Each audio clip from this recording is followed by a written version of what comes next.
All right. Hey there, folks. I'm Chris Burkhardt, president and founder of Placers. We are the coach to the workforce. If actors and sports stars can have them, so can mere mortals. The world of work is more complicated than ever, and we help folks navigate the job search process. Yes, we put them to work. And if workers need coaches, those same challenges exist in business, so we consult with business to help them hire and leverage talent. This is our How We Solve Problems series, short form episodes for those that are interested. We answer questions, we provide input on the problem we solve for our customers. I'm here with Brian Saleo. He's a reformed lawyer, consultant, a trainer, a leader, and he oversees 100% of Placers customers. In fact, for this series, he is our solutions czar. So whether you hire 1 or 500 or 5,000, Brian's the person behind all that. Welcome, Brian. Thanks, Chris. I'm looking forward to having a conversation and talking about staffing. So, Brian, it seems like off mic, off camera, we talk about this stuff all the time. So I think it's going to be very, very easy for us. And, you know, if I could just set this up for folks, we get asked questions all the time about what we do. And sometimes services are not as easy as a piece of machinery or a car or a product you order from Amazon. So just kind of talking like what we do and how we solve problems just seems to make sense.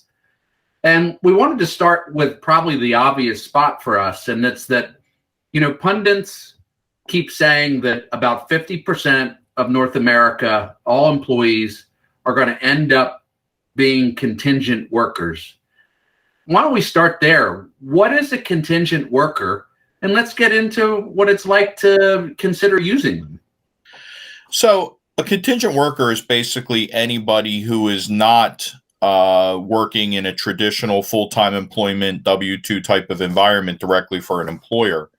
It can include temporary workers, workers that work on a 1099 basis, corp-to-corp workers. So all of those different categories, it's basically what we refer to as more gig employment, where customers work with us or independent contractors directly, frankly, to bring on staff in order to meet their needs. Do you think it's important for people to know, like, the difference between what a corp-to-corp is and a W-2? Is that an important part of this? You know, it's a reasonable expectation just for the sake of knowledge, but you know, a W-2 employee has their taxes withheld by their employer. A 1099 contractor typically works as an independent individual, receives a 1099 for their services, for the monies paid to them, and pays their taxes that way. They don't have anything withheld from their check. And then, of course, solopreneur? Is that a business typically? So that's generally more the corp to corp, where they would set up their own business and work under that basis. In that case, you know, typically we see either S corporations or LLCs where somebody will have set that up. So they're basically an individual working under a corporate name, and they're an employee of that corporation, and the income is generally passed through to them, or they might have other workers as well. So we talk about navigating the world of work, or the challenges of the workforce and workplace. And if we were to re-listen to what we just said, the reality is that businesses that want the best talent probably need to consider all those definitions to get the job done. Why is that? What is it about all of that?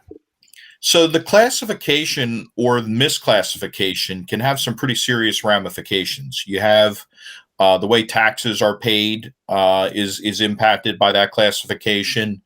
What needs to be withheld from for workers' compensation, for Social Security, your FICA taxes, etc. All of those different things are impacted by how you're classified.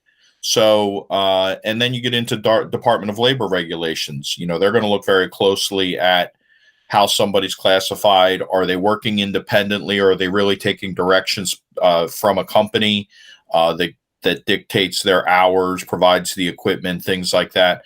So the IRS, the Department of Labor, and your local and state entities are going to look pretty closely to see that you're properly qualifying the people that you have, so that you're making sure that they're in compliance with the law. So is that a problem that we solve, or is there a bigger problem related to all this that we probably really solve? So it's a problem that's out there for sure. Co-employment is something that we talk about with our customers quite frequently. We want to make sure that there's very clear lines between their own employees and the people that we put to work there. But I think the bigger problem is really, why would you use contract labor? Why is that advantageous over hiring somebody directly? We see a lot of our customers these days. I mean, even before the pandemic, but the pandemic has just magnified everything, right?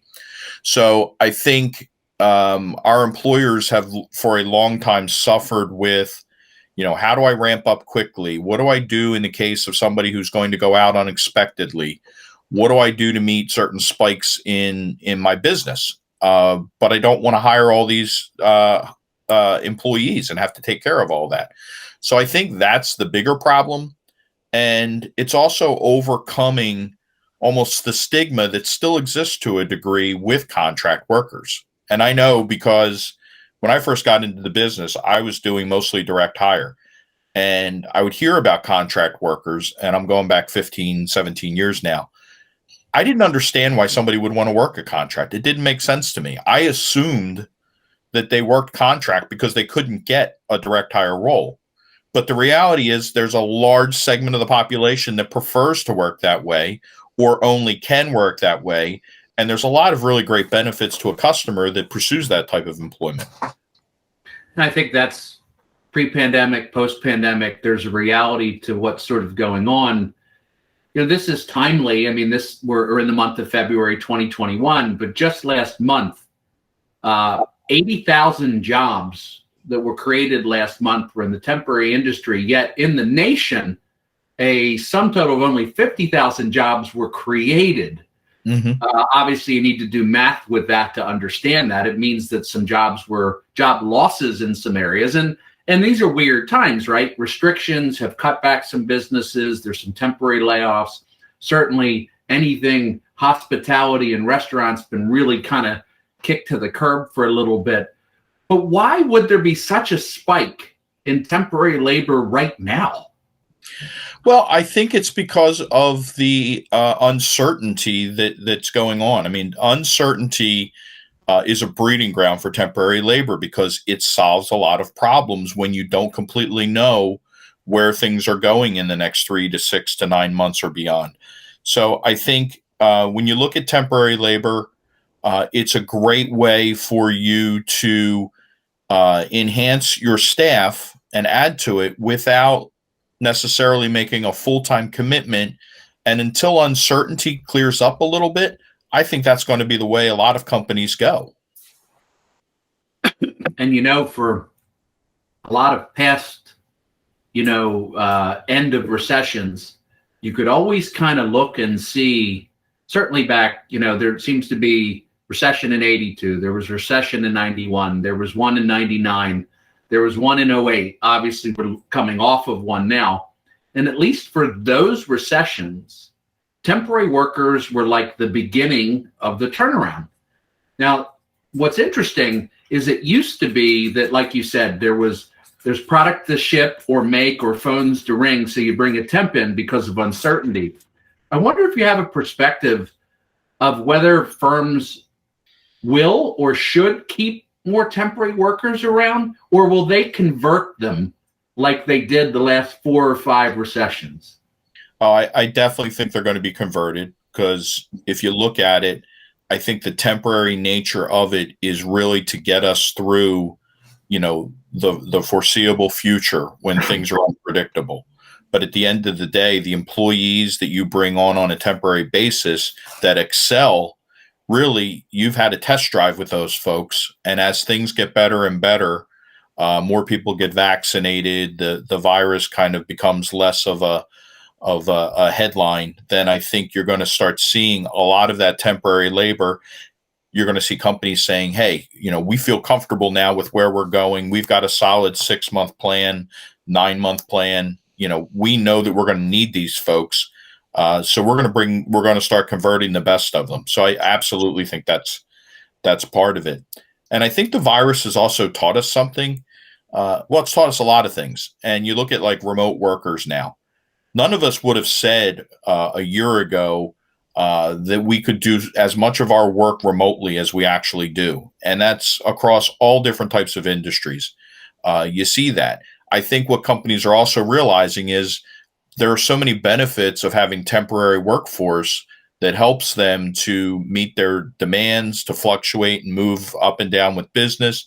I think they're learning that as we go through this. And it's a helpful lesson because I think for the long term, there's so many benefits to it that it's a great thing. I agree with you. Brian, historically, if you think about the staffing industry, the images of the workers we help, and obviously the businesses that need those kinds of workers, was and I'm using the specifics here to represent it. I know in the modern world we shouldn't talk this way, but it's a guy in overalls, and it would be a female sitting behind a desk with a typewriter answering phones. That's the visualization of what the industry people thought about. And that's the pictures from the 40s and 50s, and the world's grown up a bit. How should businesses be thinking about using temps and all the different, if you think of your organizational chart today, what's happening in the world of temp with all those roles? Well, first of all, I want to just point out that women can look very good in overalls as well. And I think back to Jennifer Aniston on Friends. I'll never forget it. She was wearing a pair of denim overalls once, and she looked fantastic. Yes, and I should have remembered that. Absolutely. She could look good wearing a tent, but in any event, she could really pull it off. But I think what we're seeing with our customers right now is a gradual return to work. And operations are starting to pick up. Supply chain, particularly in the last 9 months, has been hit pretty hard as we go through all of this. And now customers are actually placing orders. They're over ordering because the supply chain was so impacted for so long. So, you're starting to see that where I think as a country, we handled the pandemic from a manufacturing standpoint very effectively.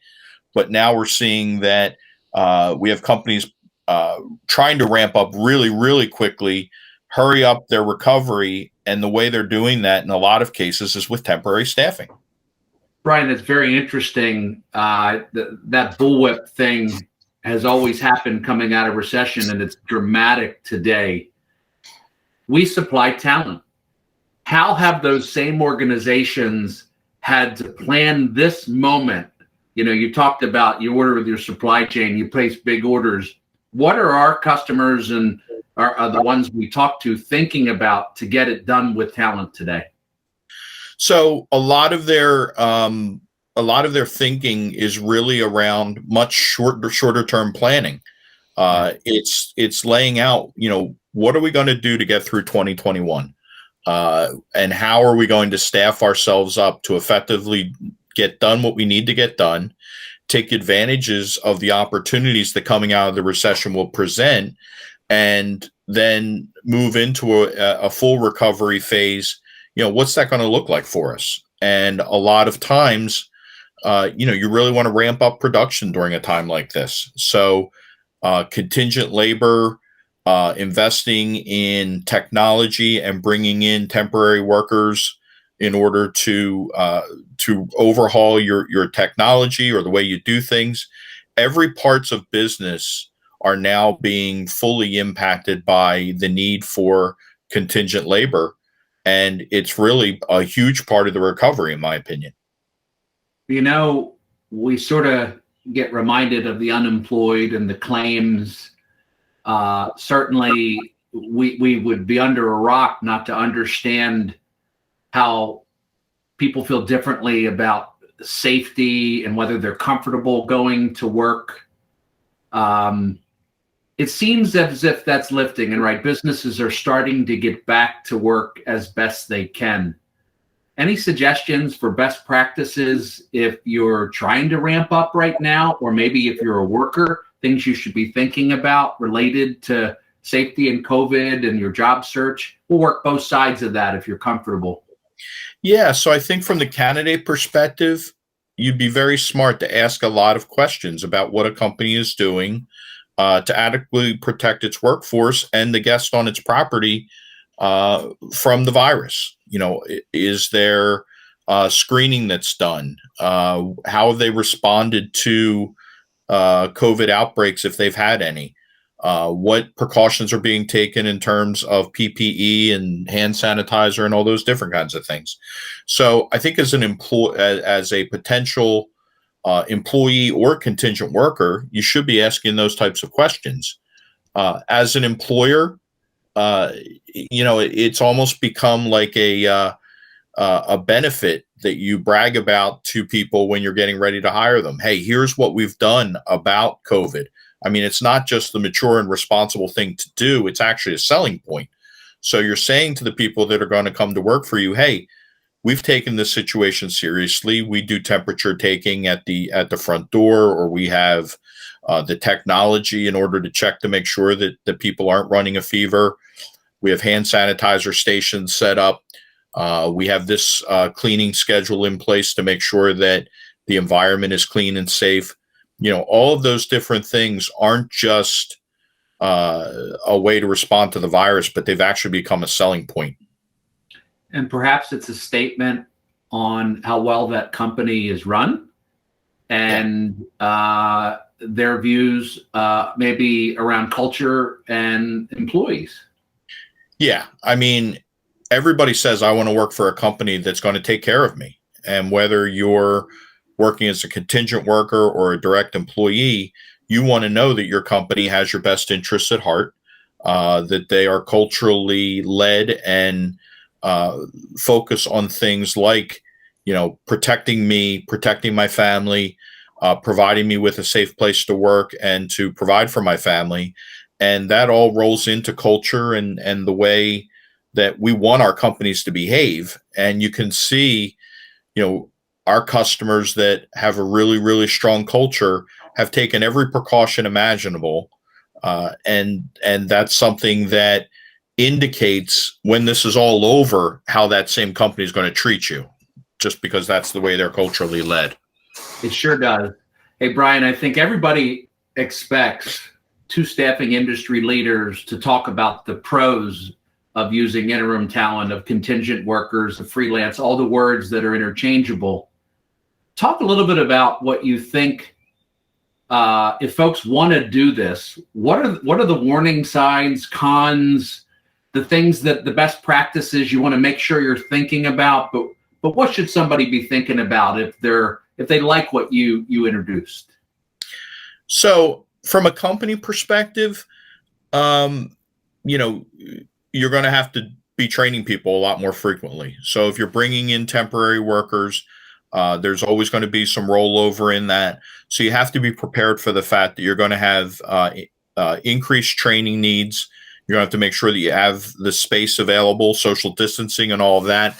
So training has been a huge challenge for customers who are trying to ramp up during this time.